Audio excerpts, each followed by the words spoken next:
I'm glad you've come, though I'm afraid there's little in the way of good news. After you left, we reached out to both the Alchemists Guild and Stillglade Fane and attempted all manner of treatments. But the results were always the same. Whatever the answer is, it's not alchemy or conjury. Why did it have to be Y'shtola and Urianger and not me? Out of all of us, they are the ones who could feasibly have solved this puzzle. And Alphino's still missing. God, it's all going wrong. Where do we even start? A grave situation indeed. Might I be of some assistance?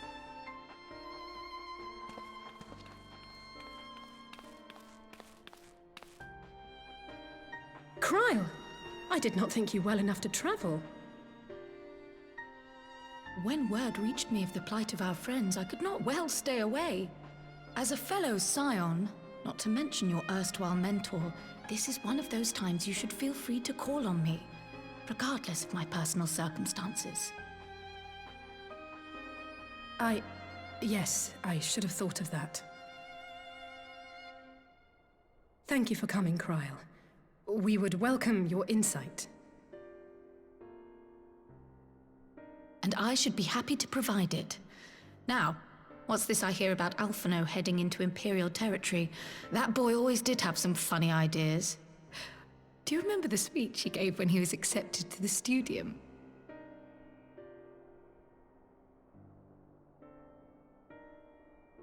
My life's goal is naught less than the salvation of this star.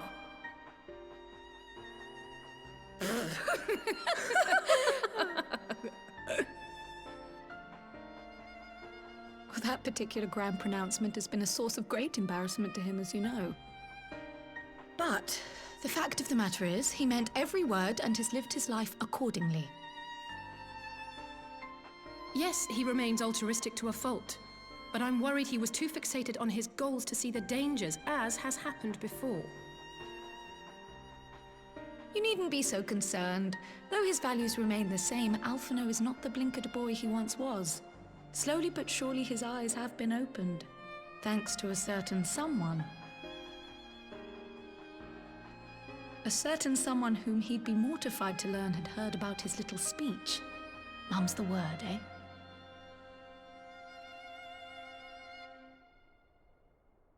Right, I'd better have a look at our patients. They're in the infirmary, I assume. I'll need absolute quiet, so it would be best if I did this alone. If you'll excuse me.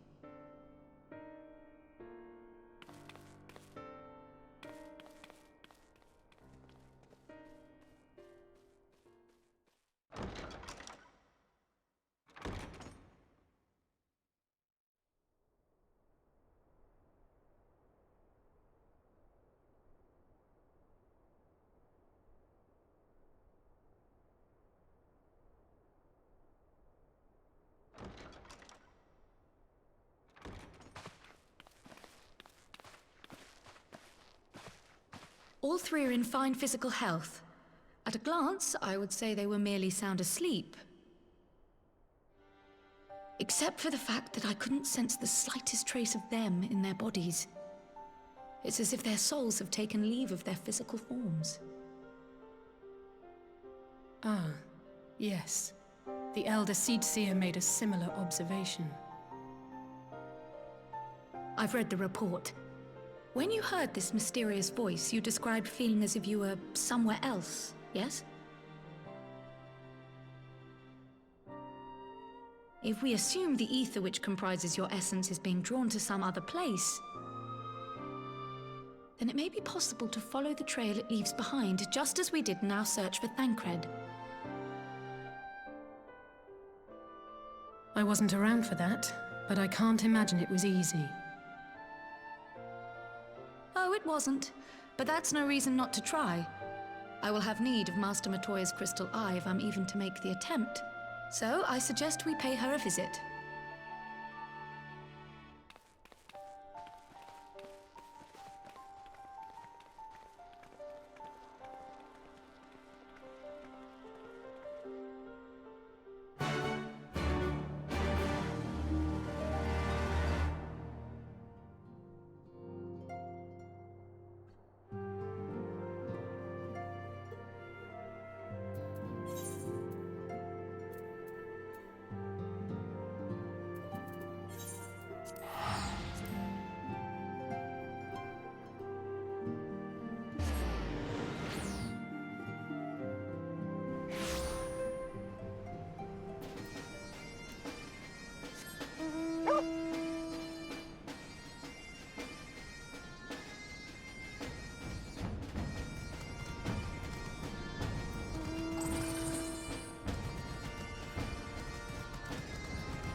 Come to disturb my peace again, have you?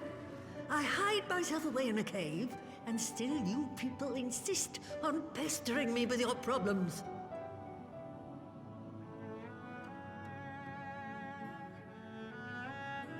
Oh, I mistook you for young what's-his-name, but I see now you're the sister.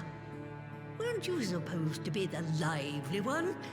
I've seen happier faces at a rain-sodden burial. Well, I'm sorry to dash your expectations, but the situation isn't exactly conducive to gaiety. Ha! That's more like it. Stoller used to spit and hiss like a wildcat too. Better for a young thing like you to be filled with fire and leave the doom and gloom to your elders. Now, what exactly does this tragic situation of yours have to do with me? If I may, Master Matoya, we have need of your crystal eye once more.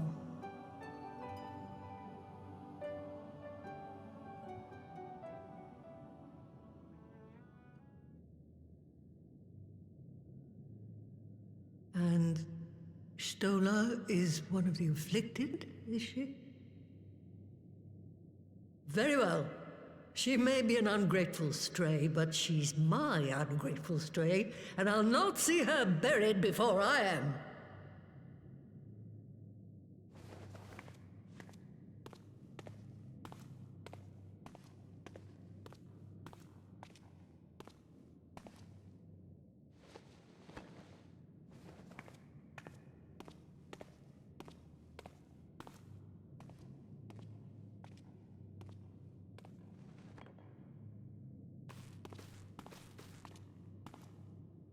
Right. Let us see what we can see. I'll begin from where our friends first fell, and cast my senses out from there.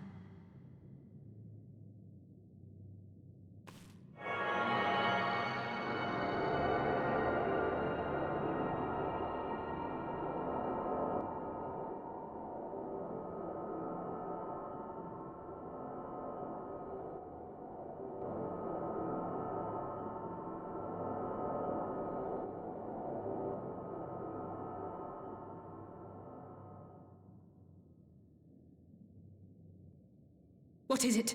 Did you find them? This doesn't make sense. How is it even possible? How is what possible? Kryl, what did you see? The threads, they just ended. And no, I didn't lose track of them. I followed them as far as they went. It's as if they were cut off. Could their ether have dissipated if it had? Oh gods! Their bodies are just husks. It's like the broodmother's daughter all over again. No, this is different. The Kalyana girl was already dead, body and soul, when Lakshmi effected her resurrection. Aye, let's not jump to conclusions. If their physical forms yet breathe and show no signs of wasting, then it follows that their souls must still be intact somewhere. But where? That's the question, isn't it, girl? Death has not taken them to the ethereal sea, yet there are no tracks left for us to follow.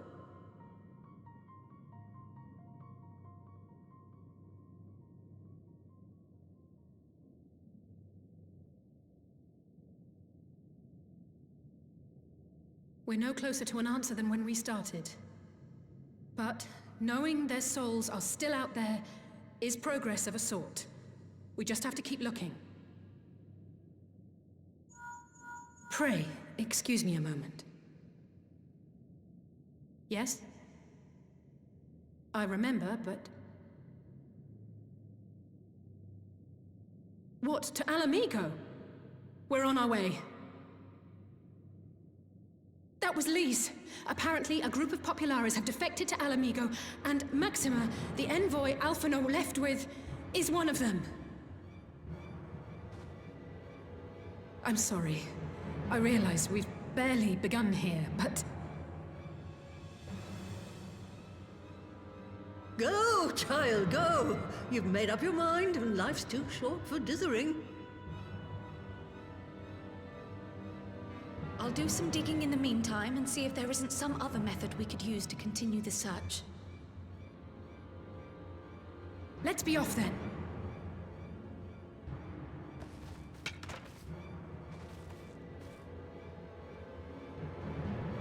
Oh, not again. The enchantment barely seems to take these days. I chalk it up to old age, but I rather doubt it's that simple.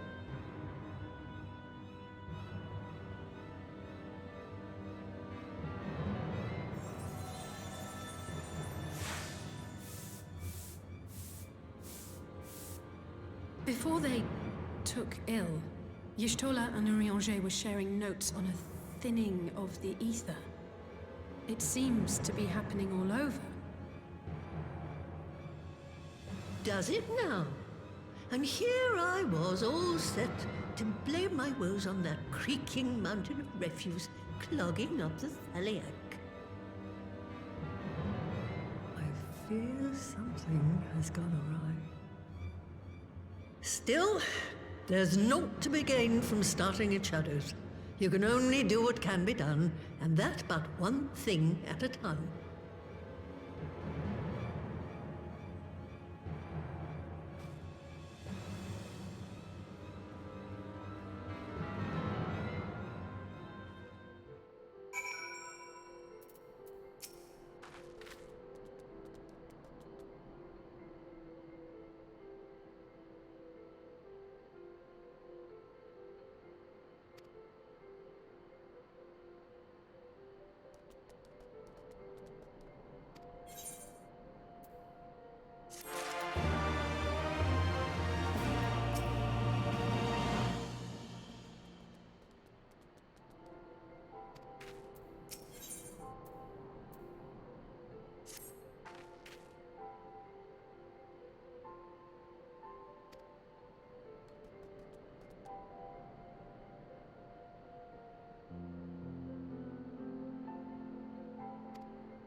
I'm sorry to drag you halfway across the realm, but when Maxima mentioned Alphino, I thought you'd want to hear the news in person.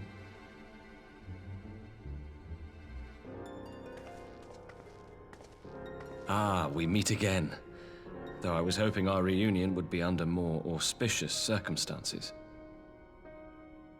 What happened to my brother? Where is Alphino? Never fear, my lady. Your brother was in fine health when I took my leave of him, and I have no reason to assume that has changed. You assume? If you will allow me, I shall endeavor to explain events. Our troubles began not long after we departed Doma. While crossing the burn, we were fired upon by the Emperor's personal guard and forced to make an emergency landing. As we stumbled from the wreckage, our attackers fell upon us again, and we would have perished there and then were it not for the intercession of a third party, a band of mercenaries whose leader claimed to pursue a vendetta against the Ascians. This shadow hunter, as he styled himself, then escorted us out of the wastes to relative safety. Upon arriving back in civilization, I gathered my Populares colleagues and prepared to flee the Empire. Master Alphino, however, declined the invitation to join us, preferring to continue his investigation into the Ascian threat.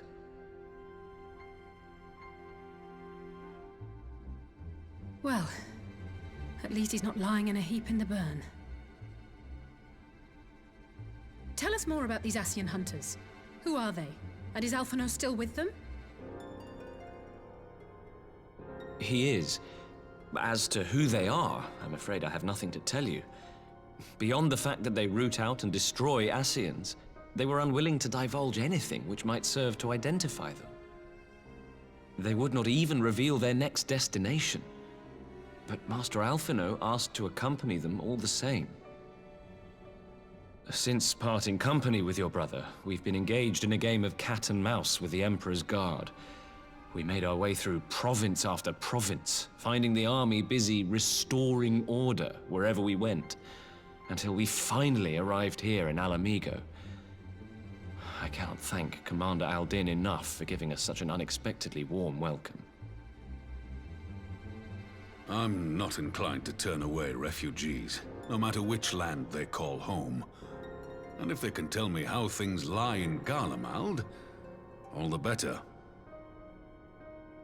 On that subject, there is much I would tell you.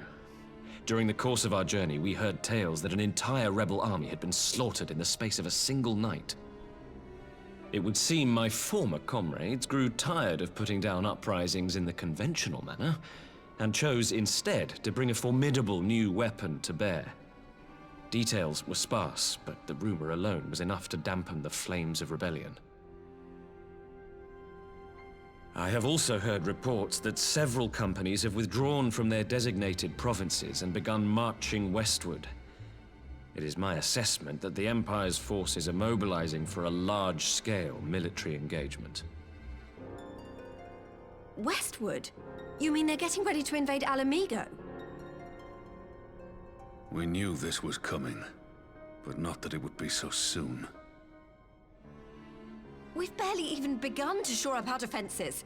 They won't stop an invading army. No, they won't.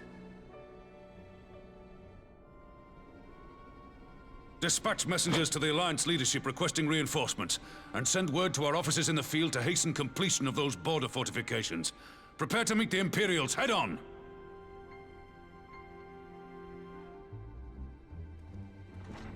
No matter how quickly we act, we still want for time.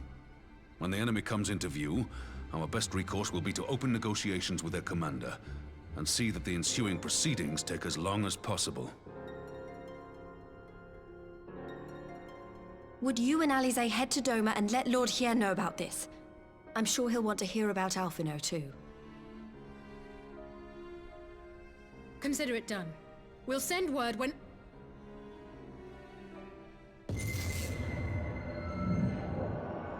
Untold sorrow must be changed. Ahead looms a calamity. Eon become instant. Throw wide the gates.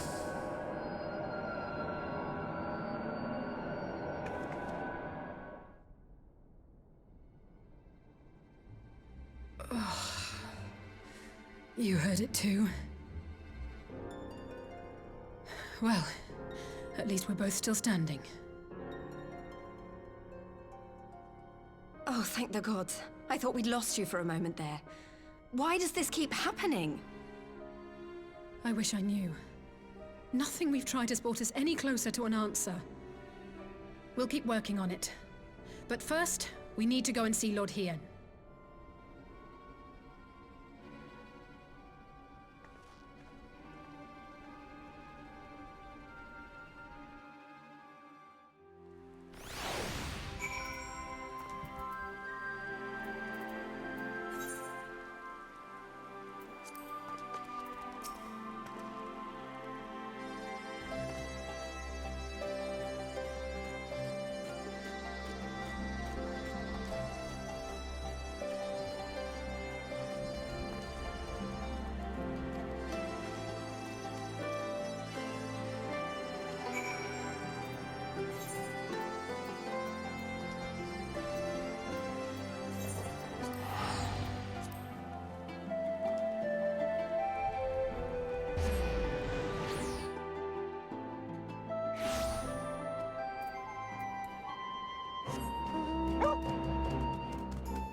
It seems the engineers have matters well in hand.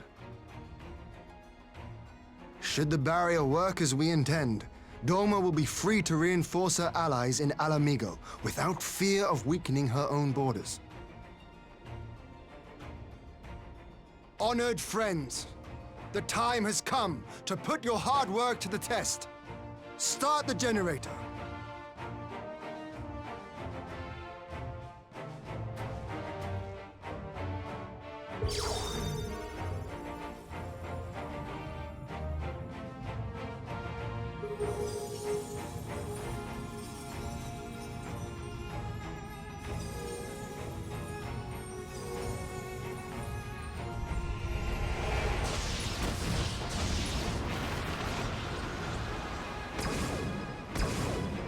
Node 1 is operational. Nodes 2 to 8 are reporting similar energy levels. The barrier is forming.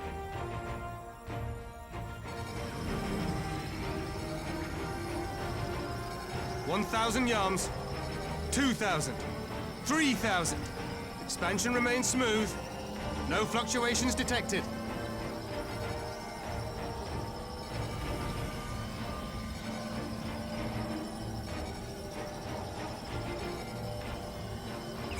"4,000, 5,000. Target altitude reached. The barrier is holding steady at 5,000 yards. We've done it.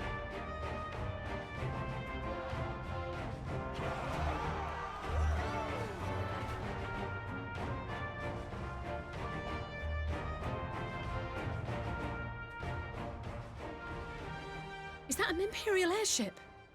Of all the rotten timing. But this is a gift, Mistress Alize. They can test our new wool for us.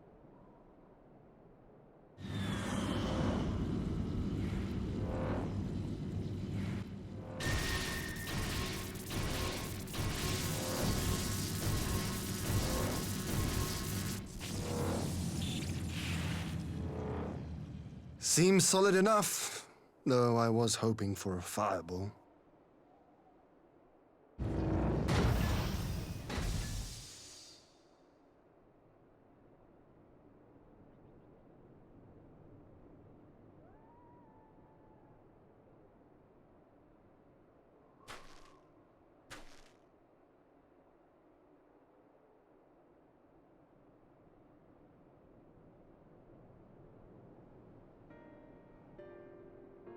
By the gods, it's Alphino.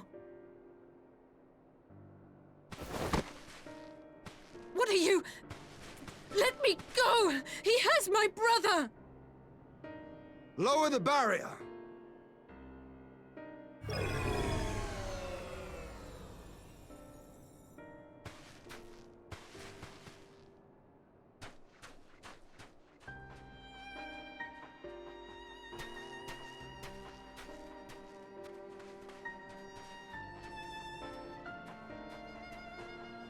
Be at ease, girl. The lad is not dead, merely locked in slumber. No, not him too.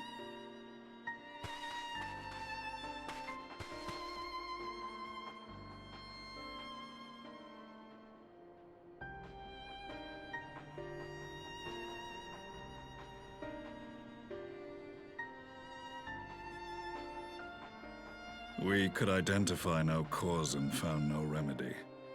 Thus I sought to return him to Doma, and into the arms of Lord Hien himself, it would seem. It is a day for fated reunions. Would you not agree, adventurer? Or should I address you as the Warrior of Light?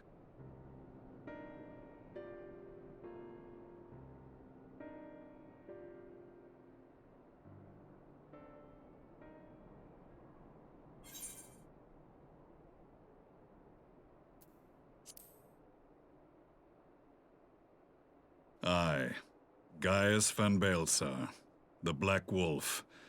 That was the title I was given, one I have long since relinquished.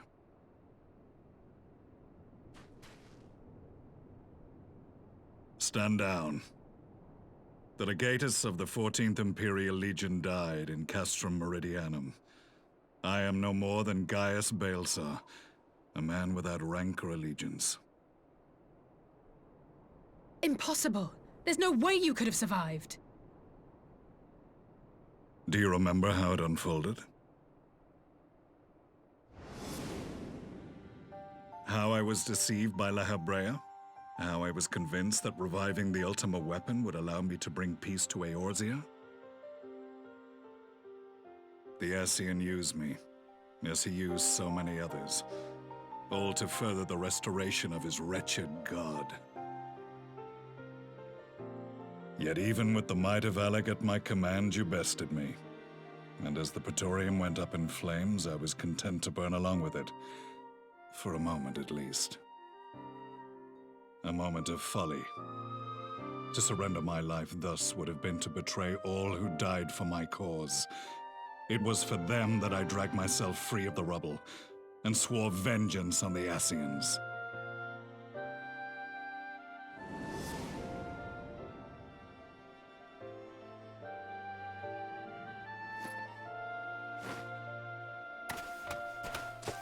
The Black Wolf has shed his pelt, never to return to Garlemald or her legions. I live now only to exact revenge.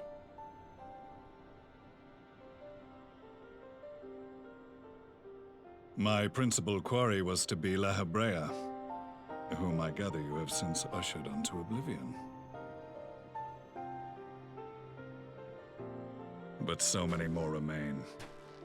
Long as their kind lurked in the shadows, laboring to sow chaos throughout our world, I would see each and every one dragged into the light and put to the sword. Are the Scions not of like mind? In this single respect, perhaps.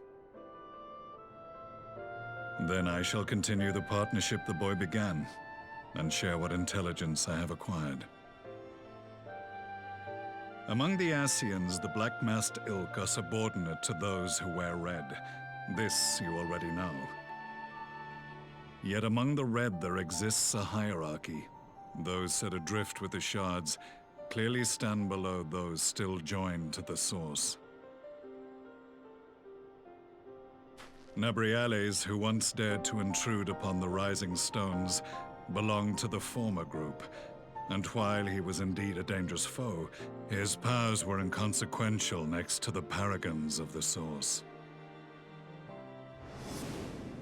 The first was La Habrea, who plagues us no more.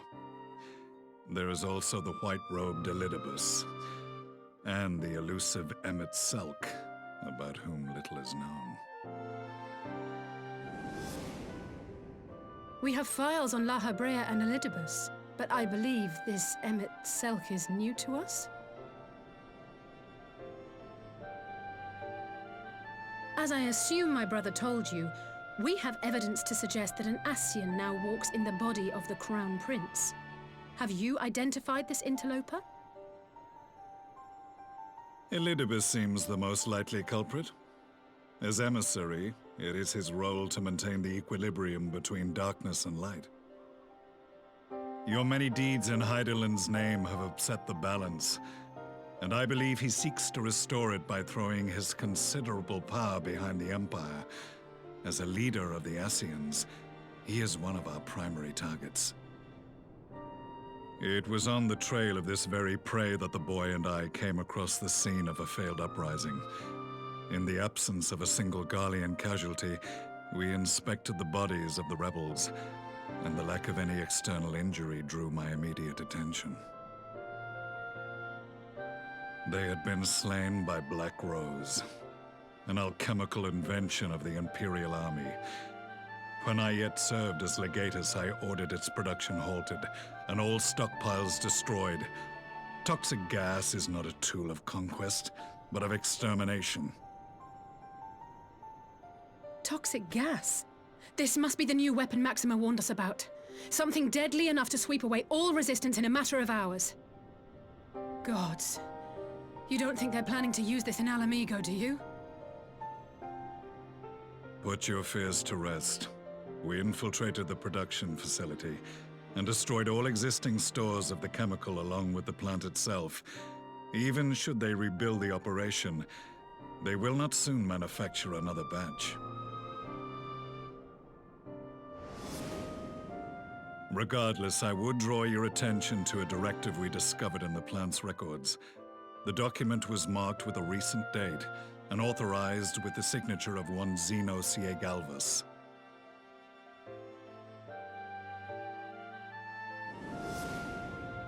A dead man signing the death warrant for thousands. 'Tis bad comedy.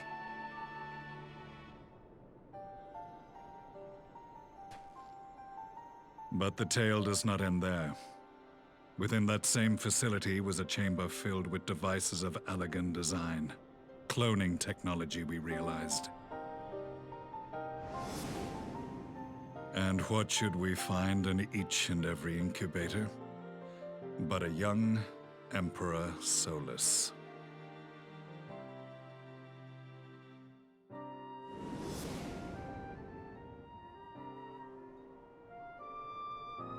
All of which prompts the question, were the Ascians responsible for these abominations, or was it the will of the Emperor? I must know which hand guides the Empire. Though I have given up my rank, I am yet a son of Garlemald, and I will fight for the future of my homeland.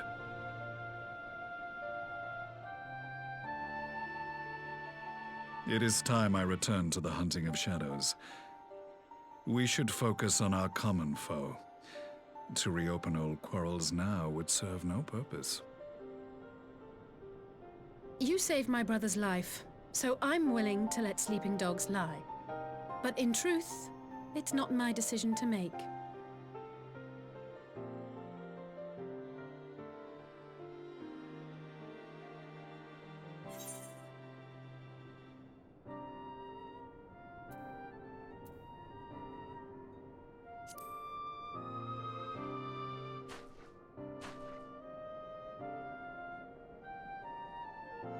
There was a time when I scorned those who placed their faith in false gods, even as I, in my blinkered conviction, place mine in Ascian promises. Unlike yours, my strength of will and my restraint was found wanting. We shall meet again, warrior of light.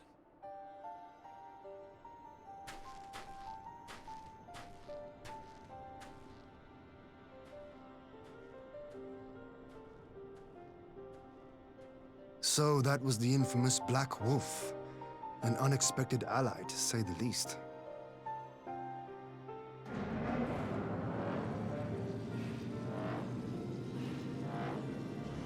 Well, I am content to leave the fine-tuning of the barrier to cleverer minds. Let us bid our friends from the Ironworks farewell, and see what can be done for Alphino back in Dorma.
Our supplies of Black Rose have been ruined, but the new plant is already under construction. We should have the first batch ready in time for the offensive, Your Radiance.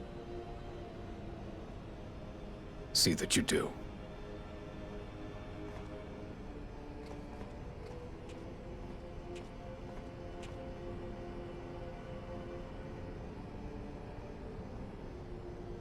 Ah, yes, the infamous Black Rose. If I recall correctly, Gaius did not much care for the invention.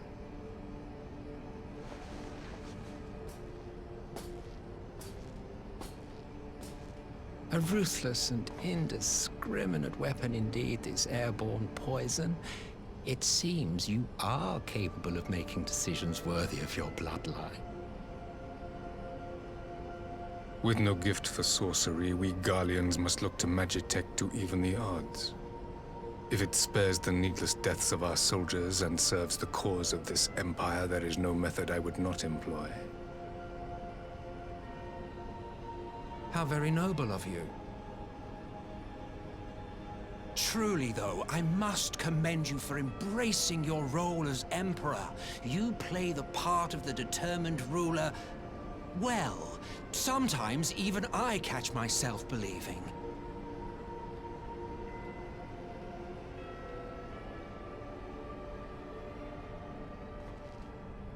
A silent agent of death.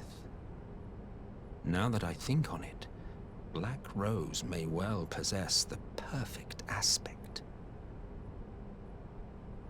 Slowly but surely, the deluge of light has worked upon the ether here in the source, and the gas should be most susceptible to its influence.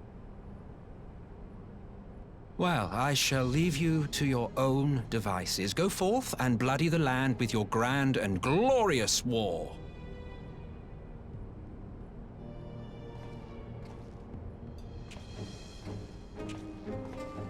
While you do what, precisely?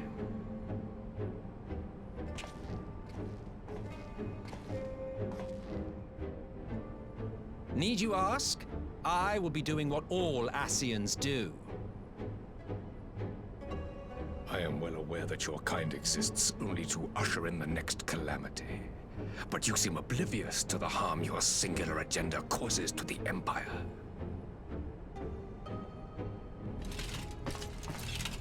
You cannot have forgotten the events which followed your mortal demise.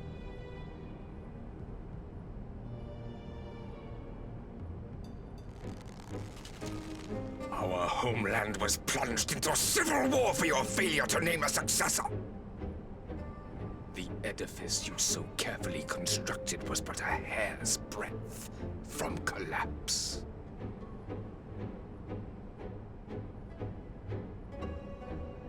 Are you truly so naive? You thought me oblivious to the consequences of a departure so painstakingly timed? It was by design? Well, of course it was. Though I will admit the resulting panic exceeded even my wildest expectations. But how can you be surprised? Throwing the world into disarray was the very purpose for which this nation was, as you say, so carefully constructed.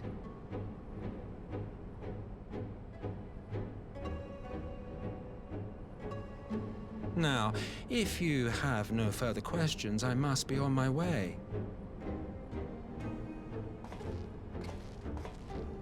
Since we may not meet again in this lifetime, it would be remiss of me not to offer a word or two of gratitude. I really must thank you for this surplus of vessels. I can mold any host into my own image, but having bodies tailor-made for me in this fashion is so much less tiresome. You dabbled in Allagan cloning techniques, yes? It certainly is a compelling, not to mention entertaining, field of research. And of all the options available, you chose the founding father on whom to experiment. You have a twisted streak to you, Varus. Like grandsire, like grandson, hey?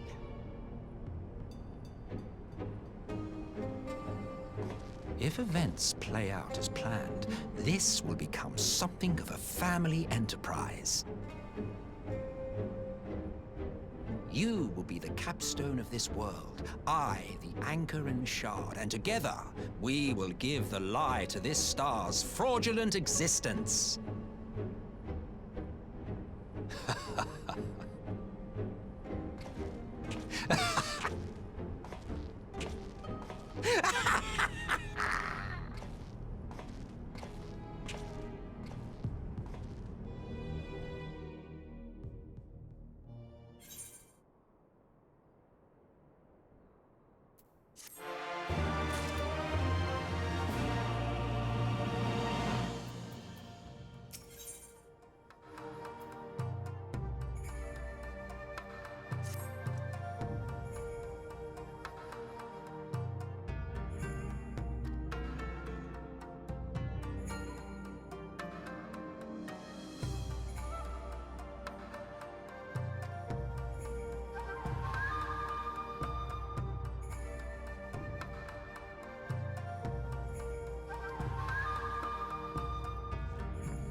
Welcome back, you two.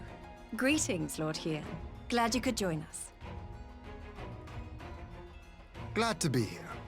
I would have come sooner, were our own defense is not in question, but I am pleased to report that our soldiers are assembling for deployment to Alamigo as we speak.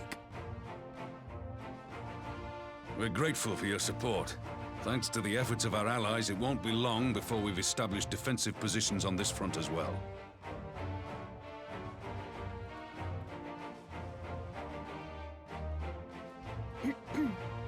We have some good news too. Alphino has come back to us. As for the bad news,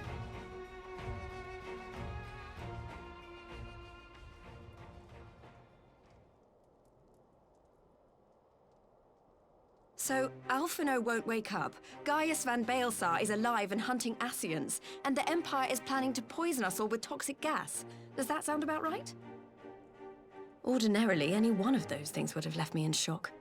But the way things have been lately, it's all starting to seem pretty normal. Getting back to your report, are we sure this Black Rose is the weapon Maxima was talking about? It fits the description. And it seems we have Alphino to thank for sparing us an early demonstration of its effectiveness. I have a feeling this won't be the last time his bravery in the Empire will serve us here in Eorzea.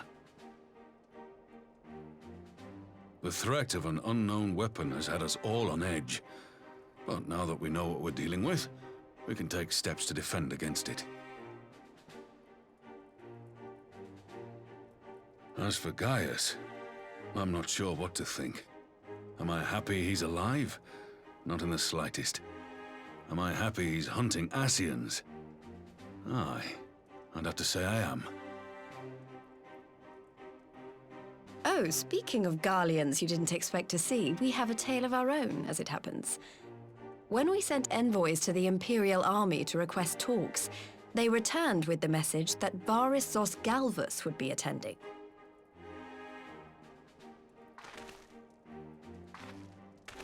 The Emperor himself.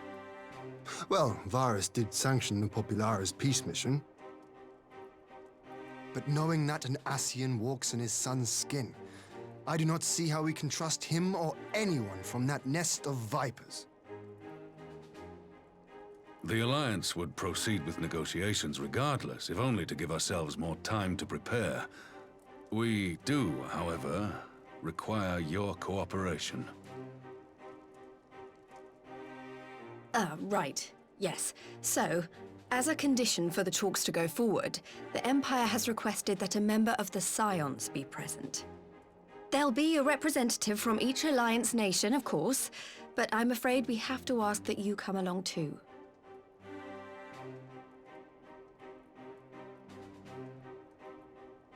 God, Lise, you know how much I hate politics.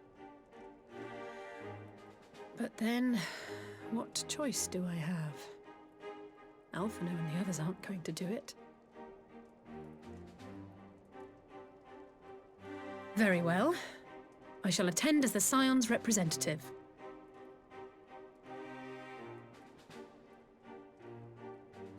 In case you're wondering why I didn't ask you, the Empire also requested the presence of Eorzea's champion.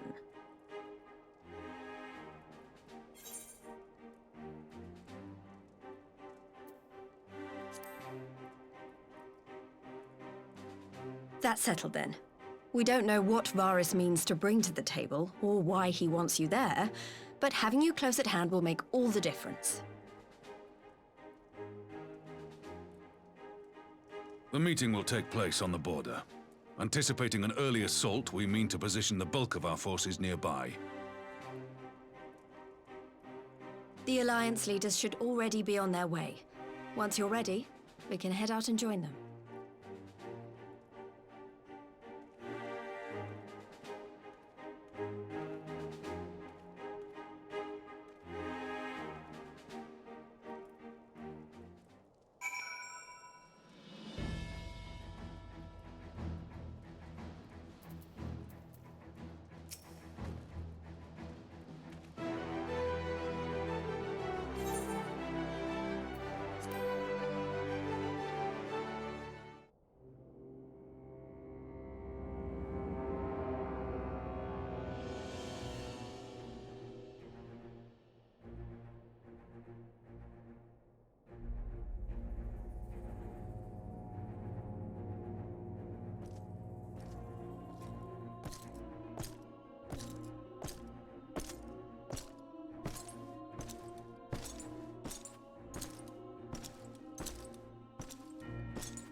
Esteemed representatives of the Eorzean Alliance, on behalf of the Garlean Empire, I thank you for inviting me here today. As this parley was convened at your request, I invite you to speak first. Very well, Your Radiance. I, Nanimo Ulnamo, 17th in the line of Ul, should be pleased to oblige you. As recent events in Alamigo and Doma have made plain, the subjugation and exploitation of neighboring nations is not a sustainable policy. Should this day end in war, you may very well defeat us, but you will never extinguish the people's desire for freedom. Though it may not be in our lifetime, There will be another revolution, another war, and the cycle will continue. Doma has entered into a concord with the nations of Eorzea, a partnership wherein we recognize one another as equals. Garlemald could be afforded similar treatment. You need only set aside your ambitions and join us in paving a path towards peace.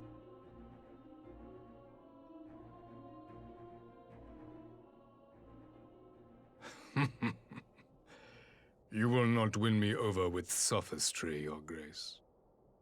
As you know only too well, this alliance lacks the strength to keep the peace within its own borders. Even now, your struggles with the Beastmen continue unabated. Divided, you sow this fertile soil with the seeds of your differences and reap naught but discord and chaos for your trouble. Eorzea must be united under one leader, one purpose. I would offer you both and bring an end to your strife. With all due respect, Your Radiance, the only thing that you offered the people of Alamigo was fear and hopelessness. The citizens of Doma can also attest to the meager arms of Imperial rule. There is no purpose to be found in a life of oppression, each day more uncertain than the last. Our people are willing to die for their freedom. A great many already have, and countless more will, if we don't put an end to this madness here and now.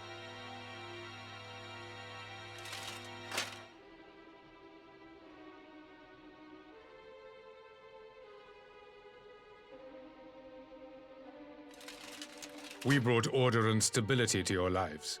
This madness and bloodshed is of your own making. You broke the peace, not Garlemald. Peace. Order. You kill our peoples, despoil our lands, take everything that is ours. And what? You expect us to lick the boot that grinds our faces into the dirt?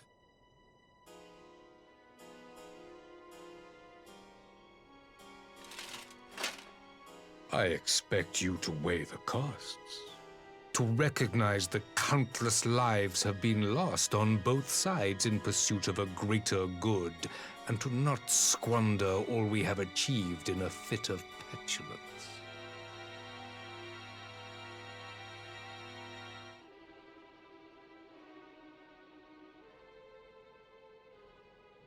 Your Radiance, I fear I can personally attest to the dangers of pursuing one's vision with such righteous fervor. For 1,000 years, the Holy See of Ishgard waged war with dragons.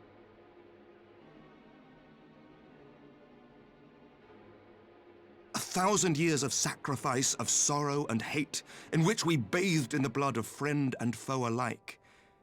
Had it gone on any longer, we may well have drowned. Yet we have chosen to raise ourselves out of this bloody spiral, and have since made peace with our former enemy. So I understand. No doubt the dragons were more receptive to your overtures in the wake of their leader's demise.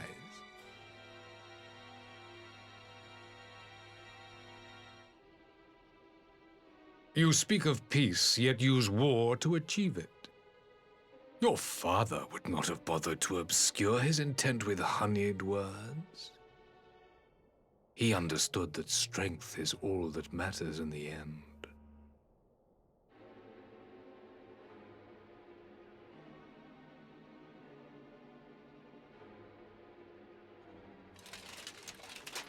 Without his clarity of vision, I can but wonder what will become of Ishgard and her people.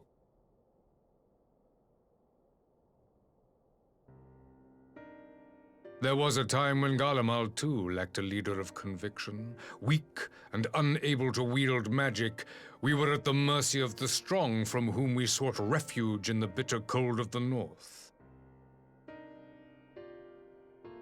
Were it not for the discovery of ceruleum and the subsequent development of magitech, we might never have gained the power to take back that which was rightfully ours.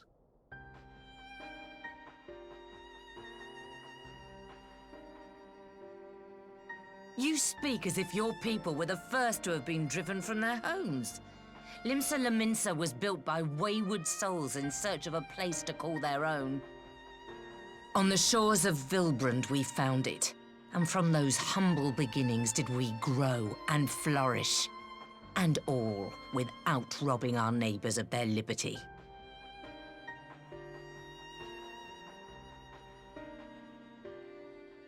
So saith the pirate. Am I to believe that you simply asked the kobolds to yield up their lands and that they were happy to oblige you? That you did not drive them out like rats in the hold of one of the many ships seized by your privateers?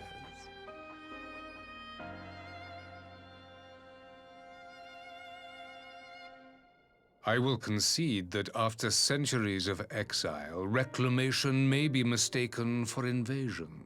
Nevertheless, it is not. And those who till stolen soil have no right to object when cast out in turn.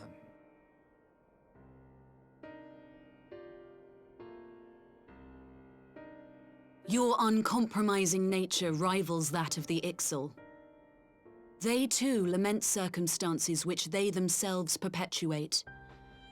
Were they but to embrace peace, we would welcome them with open arms. Indeed, some few have done just that, and now receive of the 12's Wood's bounty.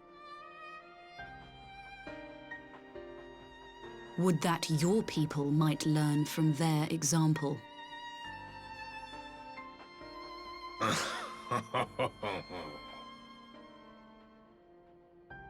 You dare compare us to the Birdmen?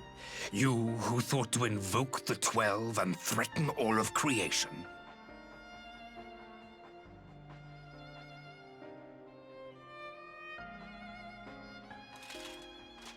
I came here in the hope of finding some speck of common ground, but I see now these discussions will accomplish nothing.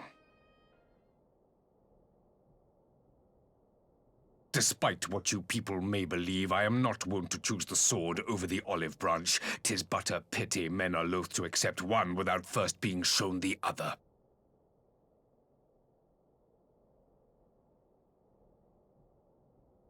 Wait! I beg you. This meeting was supposed to be a chance to find a way forward together, not to bemoan the missteps which brought us here. Please. If you truly consider violence a last resort, there must be a way we can come to an agreement.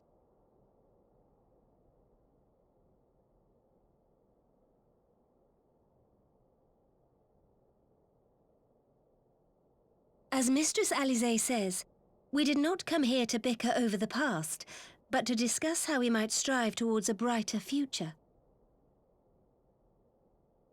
Emperor Varys, may I suggest a short recess, that all present might compose themselves prior to beginning anew?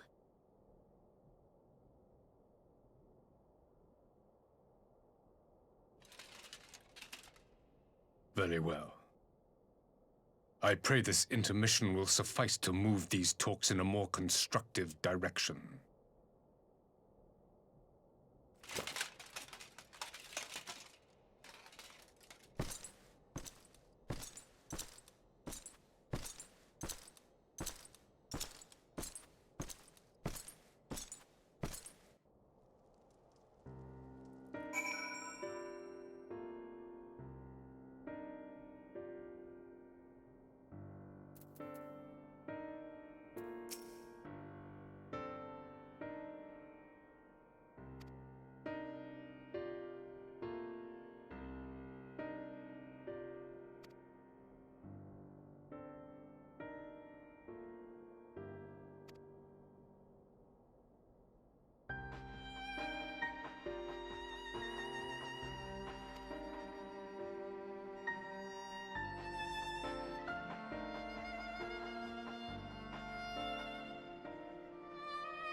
Now then, who would have the floor?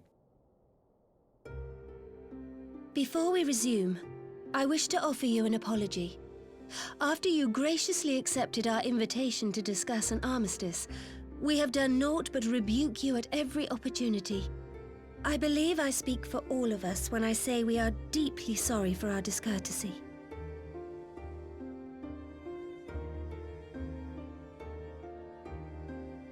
I'll admit your familiarity with our affairs surprised me, and served to remind me how little I know of yours. I think all here can understand the desire to reclaim one's homeland. But why expand further? That is my question. If I may, the answer can be found in the Imperial doctrine they took great pains to impart to my people.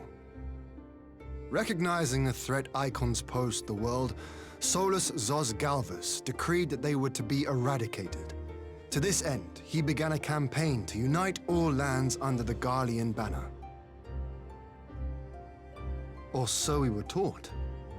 Yet the Emperor only reached the burn, the Baron said to have been laid waste by Icons, after conquering all the lands that lay between.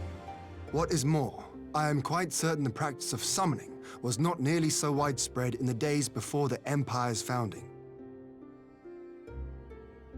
When you put it like that, it all starts to sound like an excuse, doesn't it? But to distract from what? Why are you really waging this war?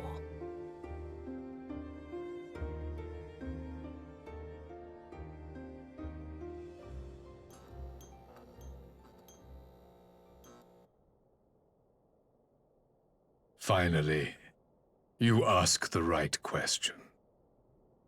I can but hope you heed mine answer and at last accept the righteousness of our cause. My goal is this: to return the world to the way it once was, the way it was always meant to be.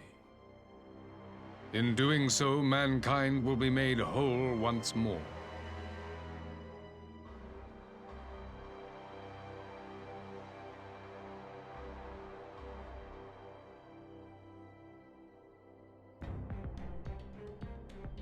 No longer will we suffer from the dissension born of our differences.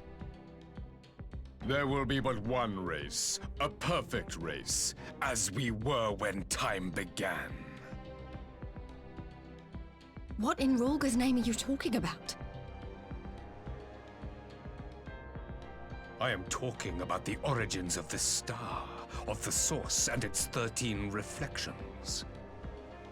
At the instant of the great sundering, 'twas not only the world that was shattered, but mankind itself. Thus were we divided into myriad races, each with its own unique imperfections.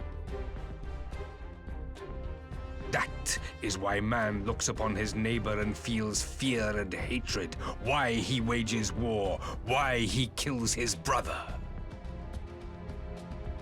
You all in your own way have proven as much today.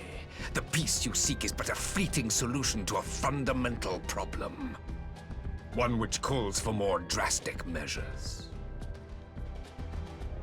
To bring about everlasting peace, our worlds must be rejoined.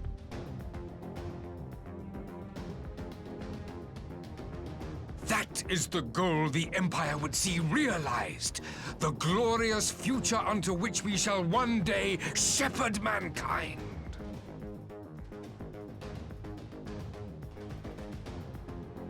A rejoining of worlds. I have heard this tale of the Source and its reflections before. Are these not the self-same desires as the Ascians? Emperor Varys, do not trust in their words. They will lead you to your doom. My father thought to use them, but in the end he succumbed to their temptations. He embraced summoning like so many other pawns before him. Do not tell us you mean to do the same.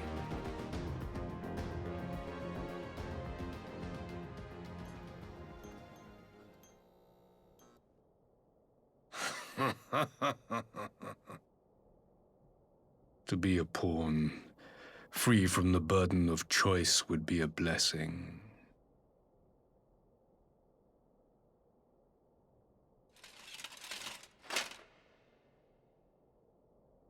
But I forswore that privilege the day I learned that the Gallian Empire was built by the hand of an Ascian. What?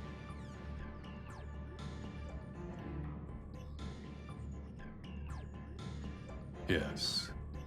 My grandsire, the former emperor, is of their number. And who better to build an empire capable of bringing about the calamitous change we desire? Would you condemn me for this alliance? For bowing to the will of these shadowy masters, when the prize is true and lasting peace?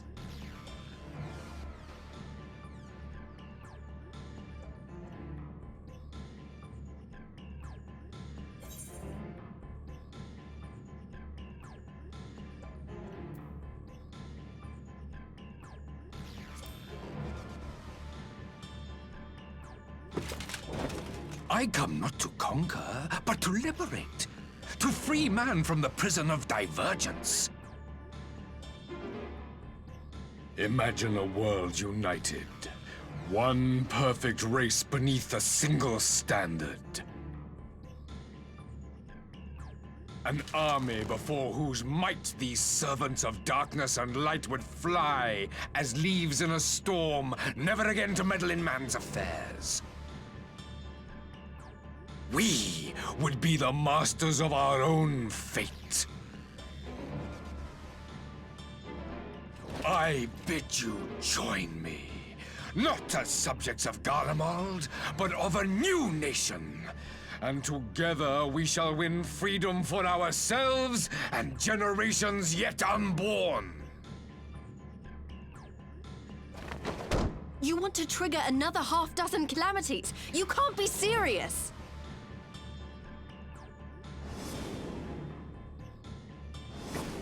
Have you forgotten how many died? There will be no one left! Do you truly imagine we would aid you in your bloodletting? It is unthinkable! Unconscionable!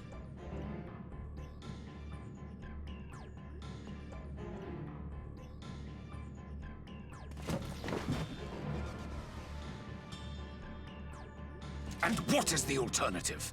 To be as cattle waiting for slaughter? I would have us work together, that we might take fate into our own hands!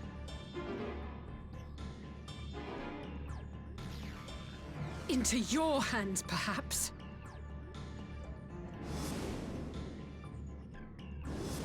But what of the other worlds, your radiance? With every calamity, you obliterate a star and every soul that dwells on it. To the Ascians, we are all but tiny, momentary specks within an indifferent universe. We cannot hope to oppose them until we have been made whole once more.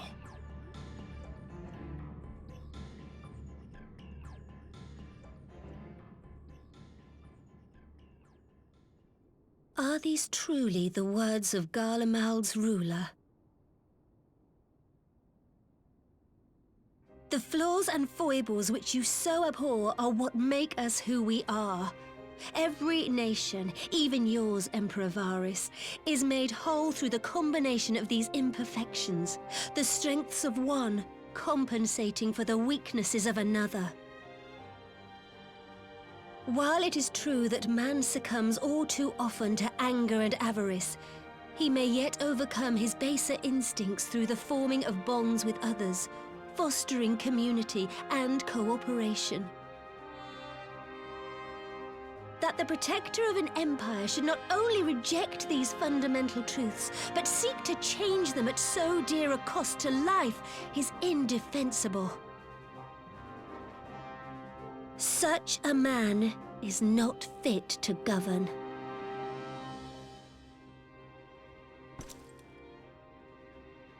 And you, warrior of light, would you refuse me as well?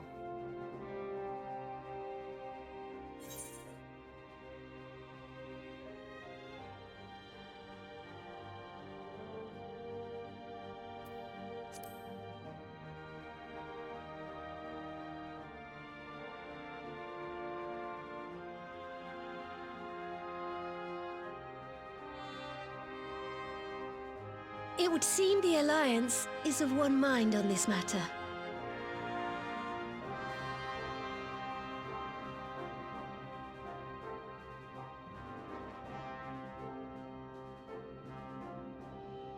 You Eorzeans never cease to disappoint me. Though I suppose I have only myself to blame for expecting more from savages. This discussion is at an end. I bid you make ready for our next meeting. It will not be at the negotiating table.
I'm not sure what I was expecting from our meeting with the Emperor, but it wasn't that.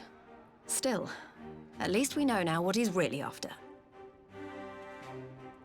Aye, a future built on a mountain of bodies. I too want the Ascians dead, but not at any cost. The last of the reinforcements from Dorma arrived not long ago. I pray it will be enough. Given the Emperor's stated goal, this is a battle we can ill afford to lose.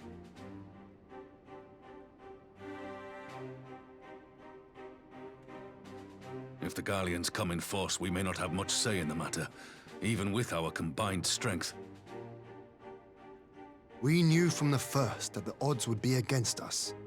But if there is even the slightest chance of victory, we must do everything in our power to seize it.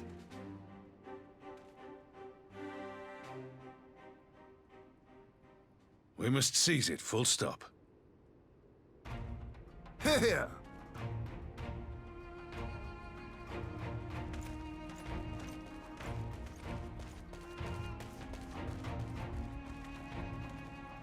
The two of you are to join an irregular unit and support the main host. I won't bother asking if you're minded to fight. After coming this far, how could I not? And for once, there's no one around to count 'em on me. Not that they would. Not even my brother. But we all know who really make the difference. Ready to frighten some Garleans?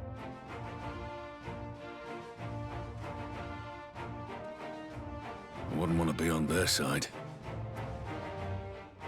Might I ask you to accompany the Dorman contingent? They are strangers here, and your presence would do much to raise their spirits.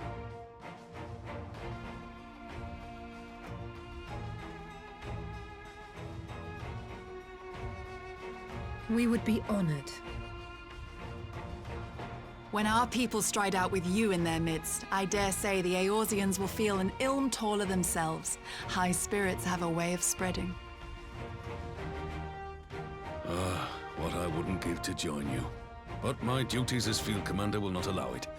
I'll leave the front lines in your capable hands.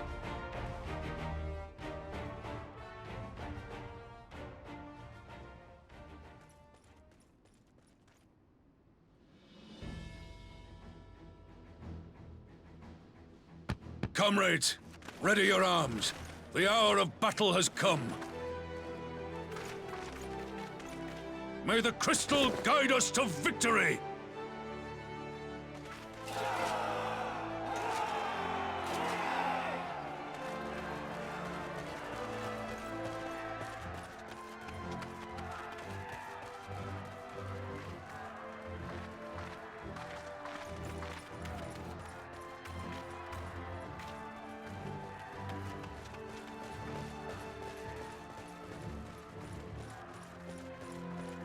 Since the others couldn't be here, we'll have to fight twice as hard.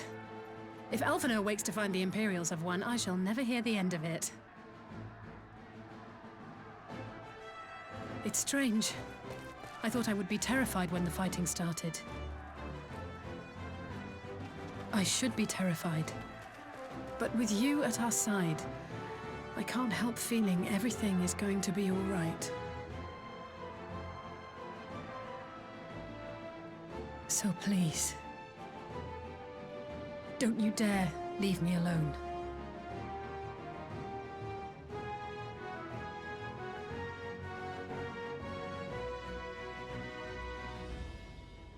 No matter what happens, we have to survive together.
of my way!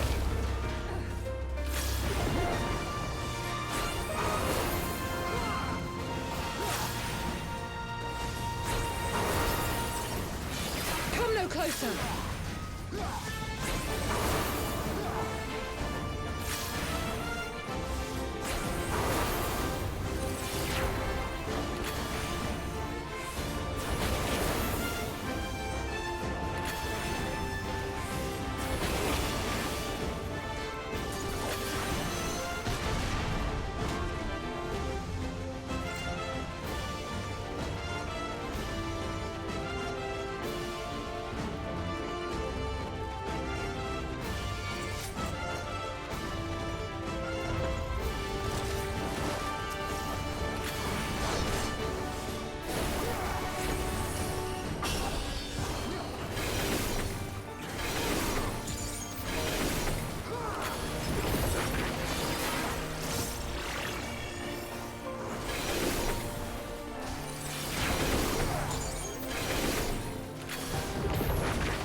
Shall fall soon enough.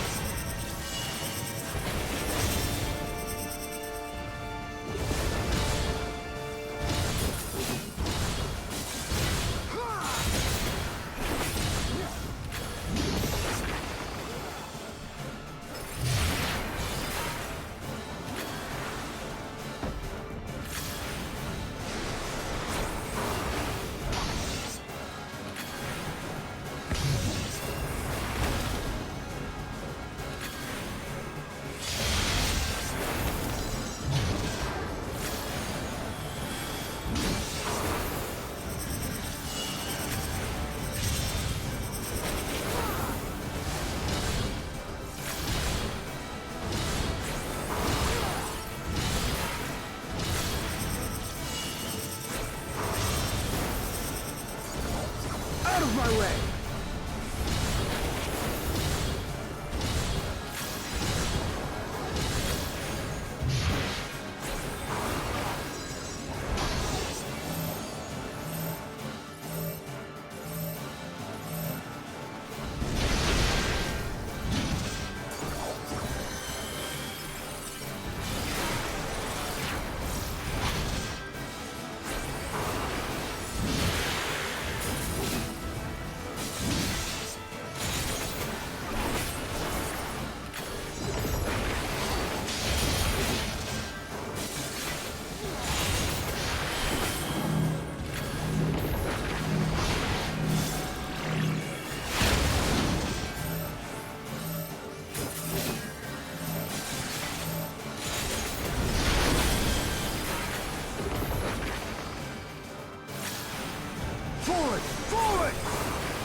show.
She'll fall soon enough.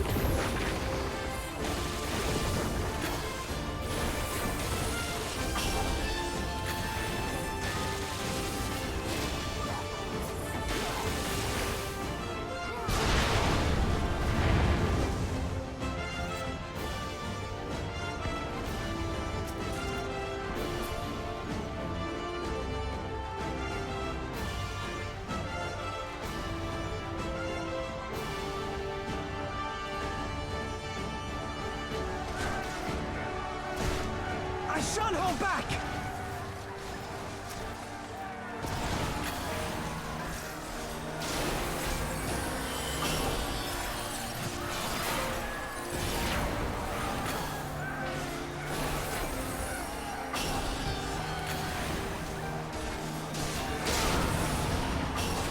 Enough!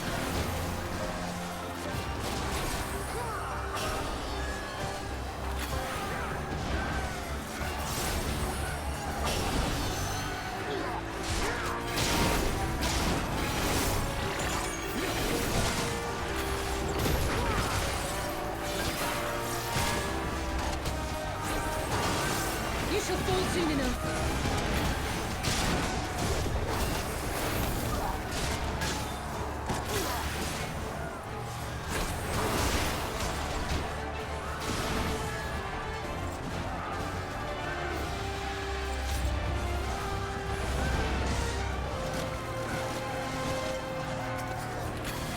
Ready?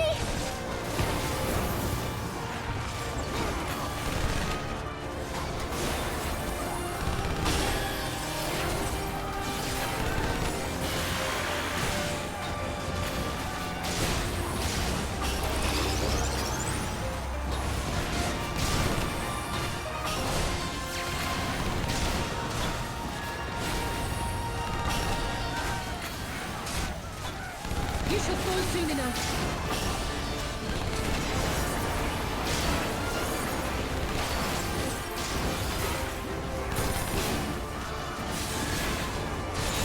Come no closer.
You shall fall soon enough.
Out of my way!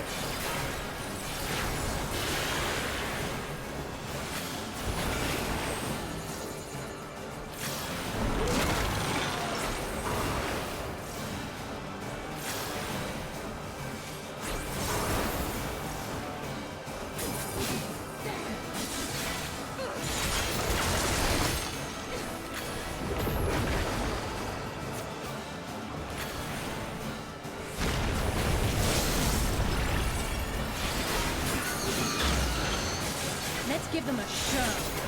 Forward! Forward!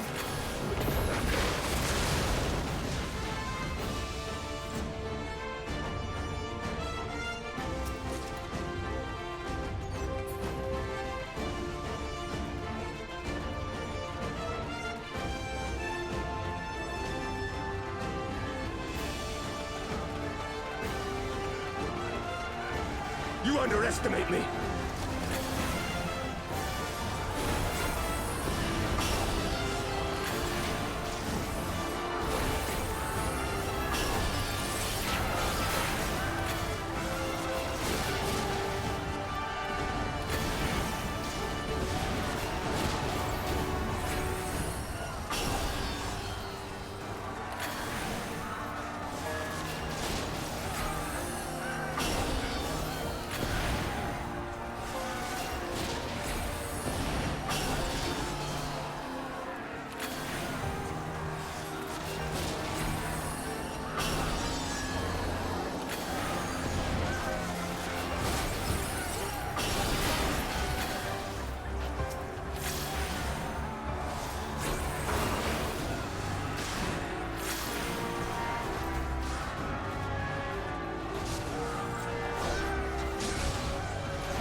This knight does not yield!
Enough!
Out of my way!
There'll be nothing left of you but a smoking crater!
We did it!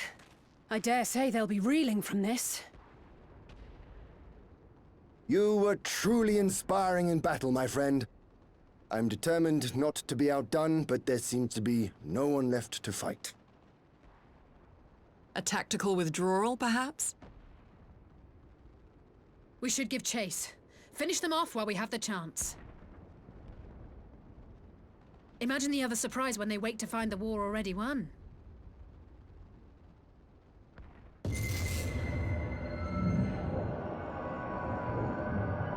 The light will expunge all life. Only you can forestall the calamity. Throw wide the gates. No! No! No! Not like...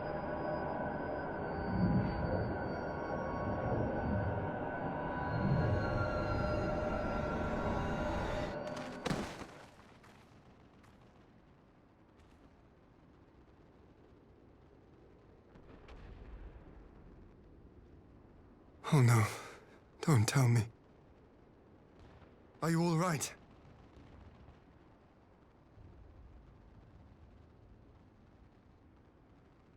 Quickly, we must get her back to the encampment.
There have been several skirmishes along the border, but as yet neither side has delivered a decisive blow.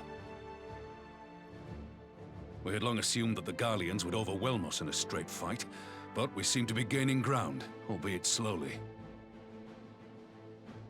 As to why that might be, the most likely explanation is that they have yet to commit all their forces. Still, we're winning, and our latest intelligence suggests the Emperor has retreated back to Garlemald. In light of this, we're considering launching an offensive with the aim of pushing the front line forward and giving ourselves some room to breathe.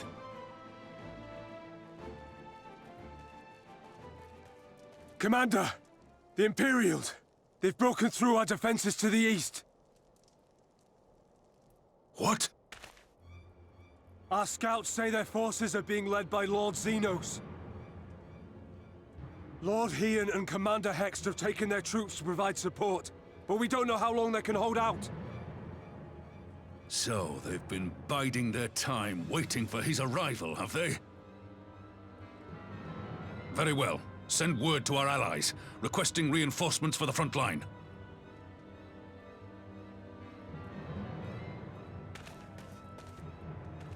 Should the worst come to the worst, I may need to enter the fray myself. But what of you? Do you still have the strength to fight?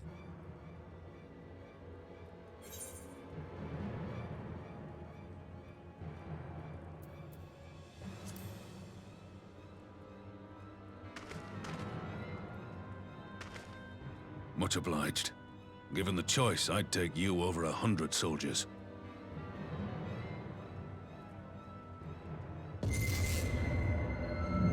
Why won't they open? Please, I bid you open!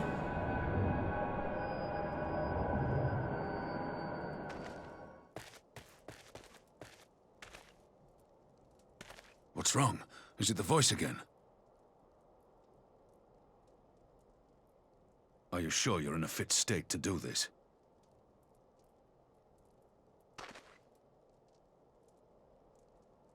May Ralga grant us strength. Give 'em hell, lad.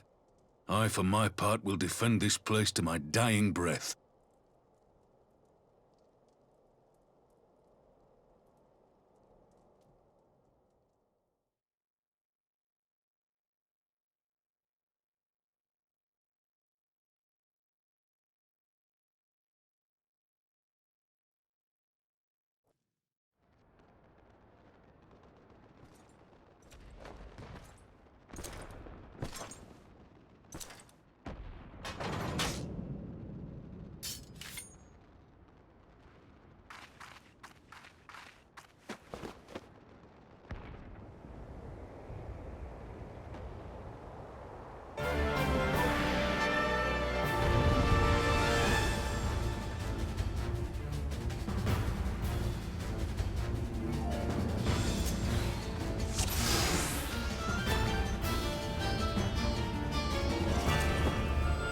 Ready? Yeah.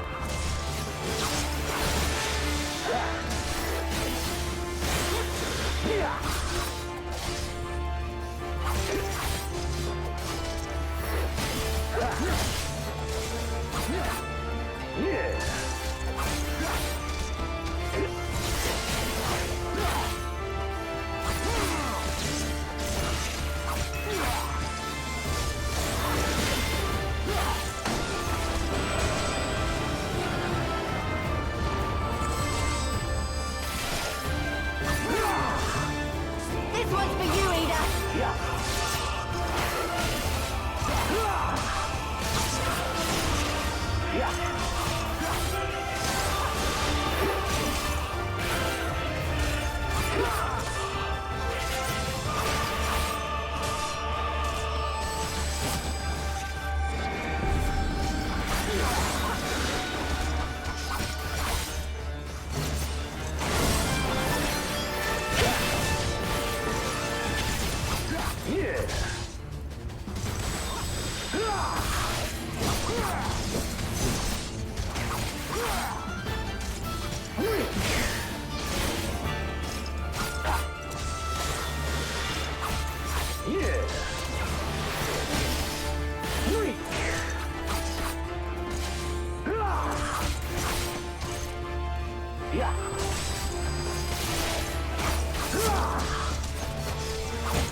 shinobi's power.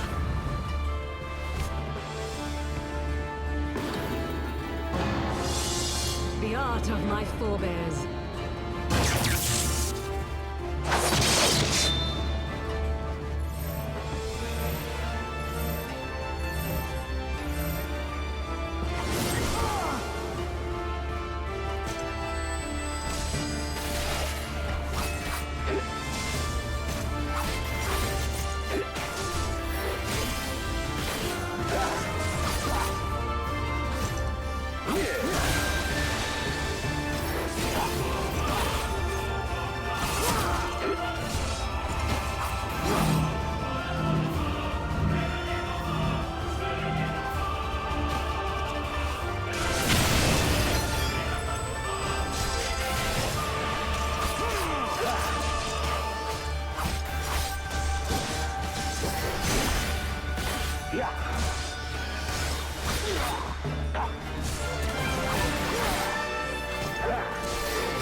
Magic?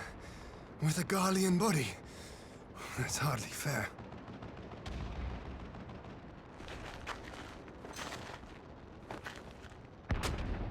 Still, he must be stopped, no matter the cost.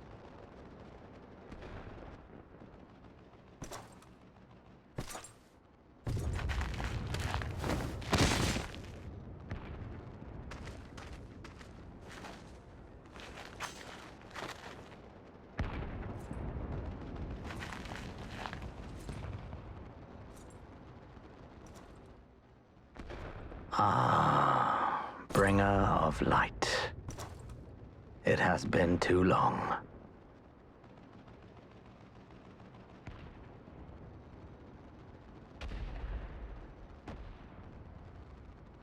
No words to mark our reunion?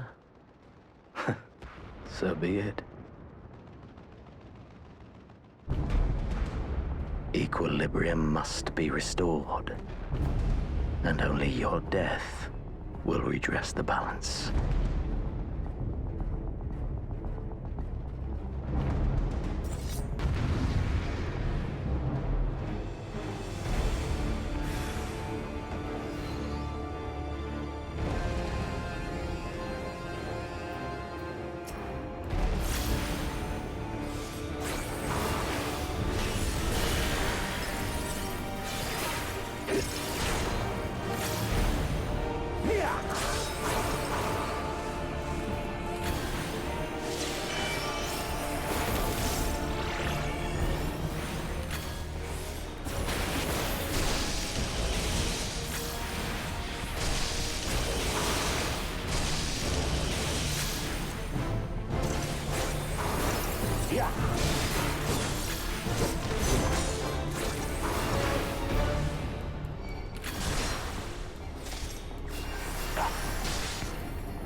Your mother chose her champion well.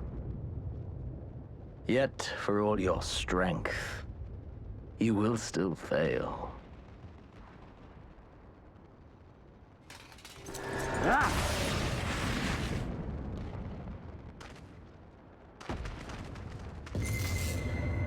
Please, I beseech you.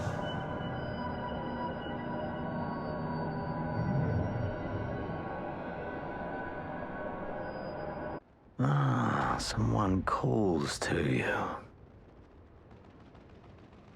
Too late, alas.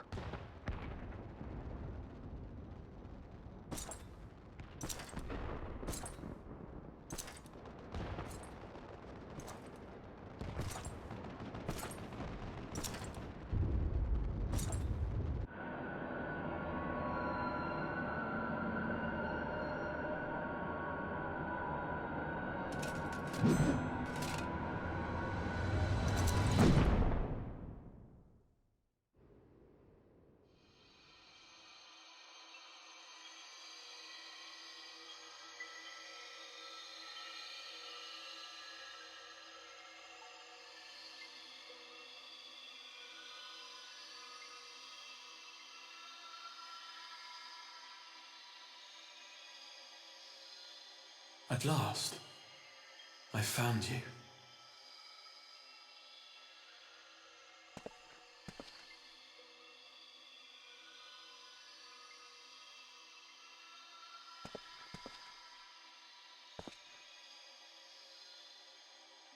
Please, there's no cause for alarm.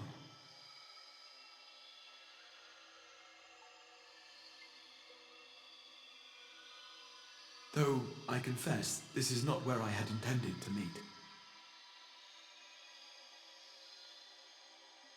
But the place of our meeting is of no consequence, like the war you wage. Win or lose, the path you walk leads only to oblivion. The better path leads you here, to me. I have need of your strength.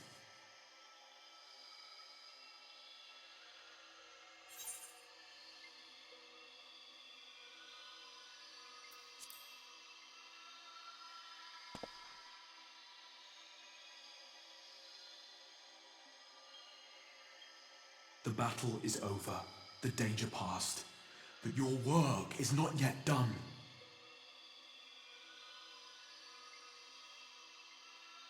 Go to the Crystal Tower. I have left something for you near its base. It will serve as a beacon of sorts, one which I pray will help you on your journey. All you need do is find it. I will take care of the rest.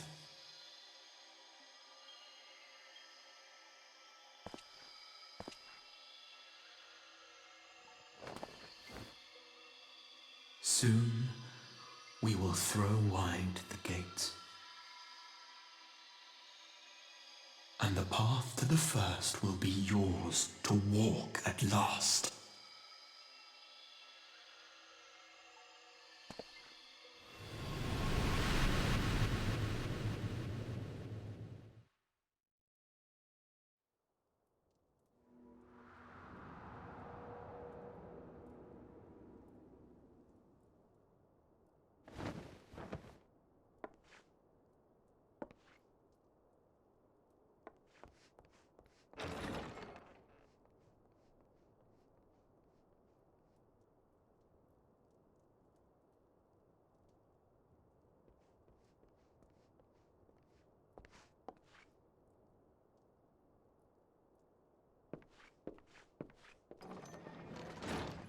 You're awake. Thank heavens.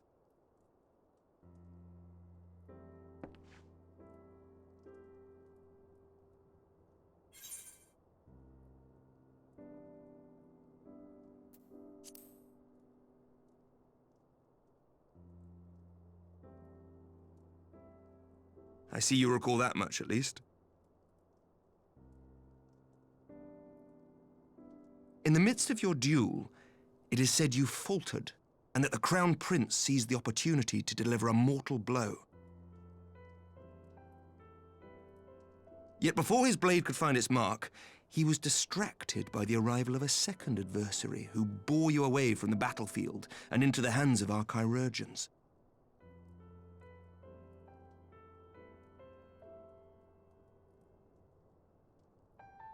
Lest you wonder, he left before you awoke. As is his wont.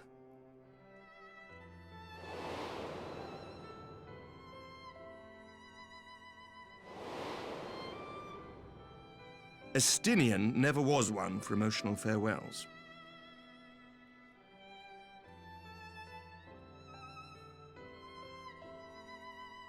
Though Xenos bested all before him, the battle clearly took its toll, for he retreated shortly after your rescue.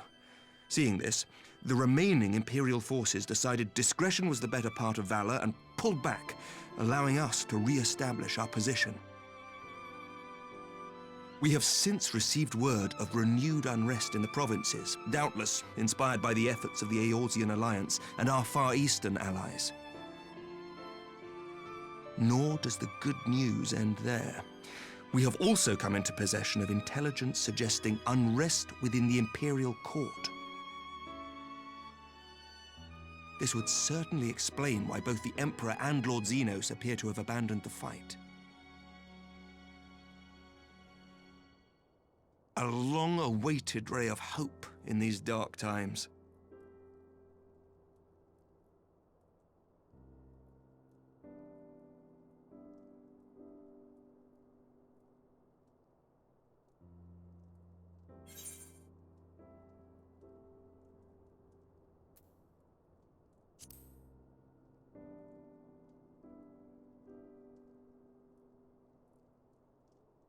Yet to awake, I'm afraid. But please, concentrate on your own recovery for now. You have carried the hopes of some half-dozen nations, and we are all eternally grateful for your efforts. But no one is without their limits, not even you. Leave this fight to us, my friend. You have earned your rest.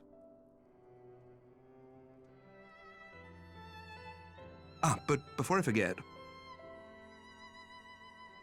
I was asked to deliver a message as soon as you awoke. A reminder that you are not alone, though many of your allies have fallen. When you are well and rested, you are to return home, where friends will be waiting for you.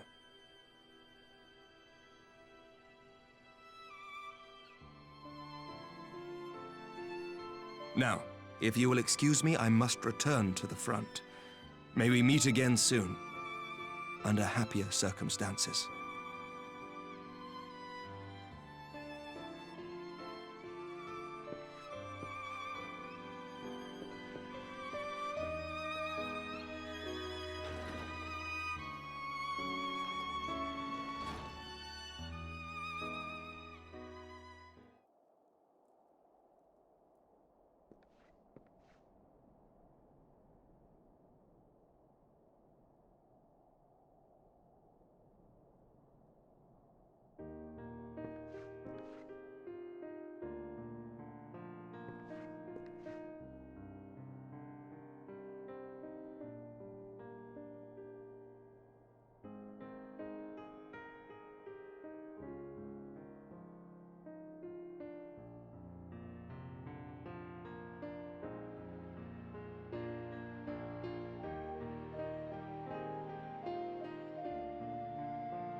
12! I don't believe it!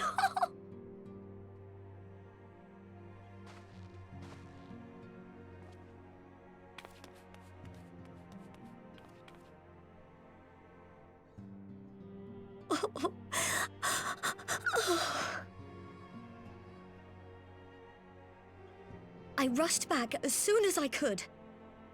I swear, my heart nearly stopped when I heard you'd collapsed like the others. What in heaven's name is going on?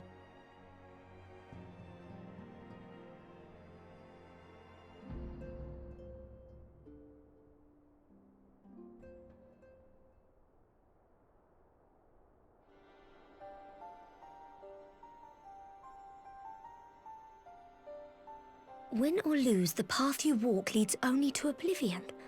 Oh, well, that's helpful. And what else did he say? The better path leads to him?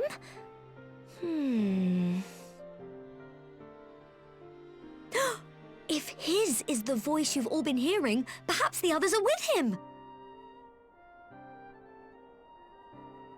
Sir Emmerich said the fighting had reached a stalemate, didn't he? But if that monster masquerading as Xenos comes back...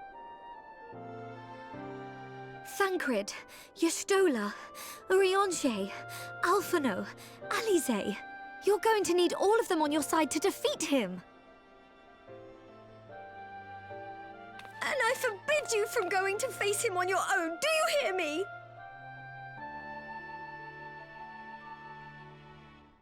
So if you must leave, go and find the others. Bring them home.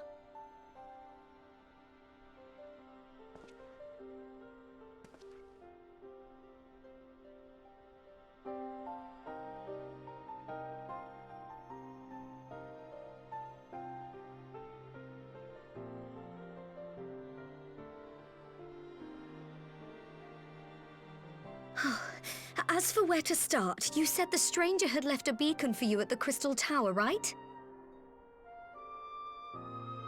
But how are you to find it, now that the tower has been sealed shut?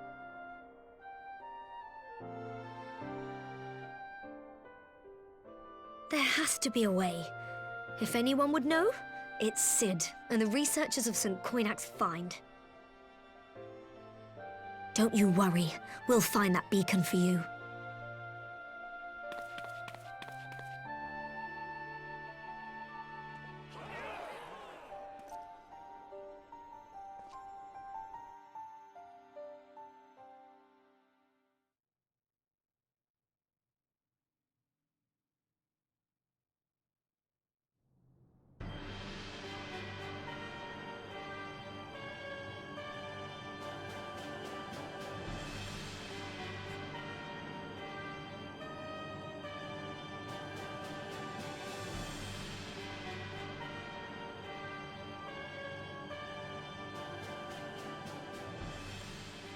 I pray you have good reason for abandoning the front. How could I remain there while the rumor that my son is possessed by a demon spreads like a sickness here at home? I will not be made to fight for the throne a second time. But what of you? Did you not tell me you would destroy Eorzea's champion with the ease that one might swat a fly?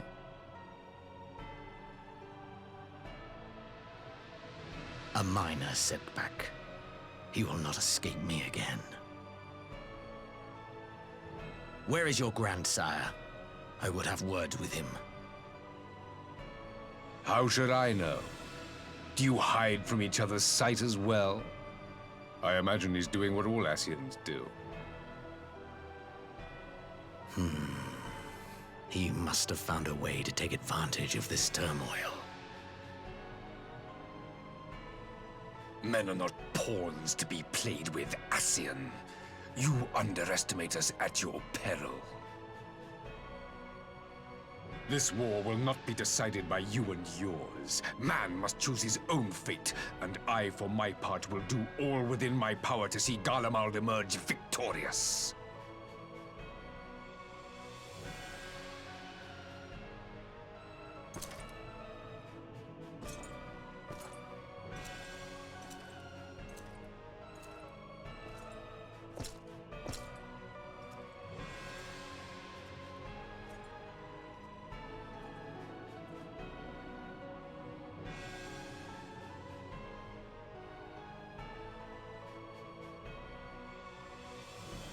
Pray forgive the intrusion, Your Radiance, but the requested preparations are now complete. We stand ready to begin production of Black Rose upon your order.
My enemy. My friend. Had I been but a step faster.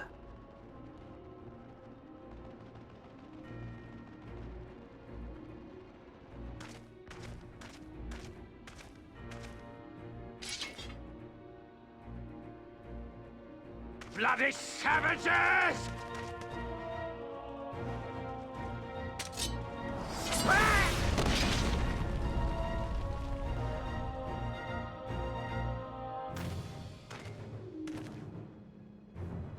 A pity your hunt leads you elsewhere.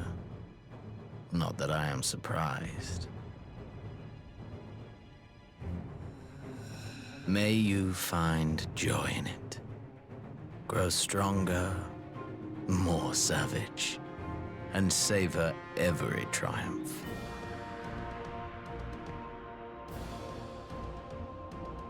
In the meantime, I will reclaim that which is rightfully mine.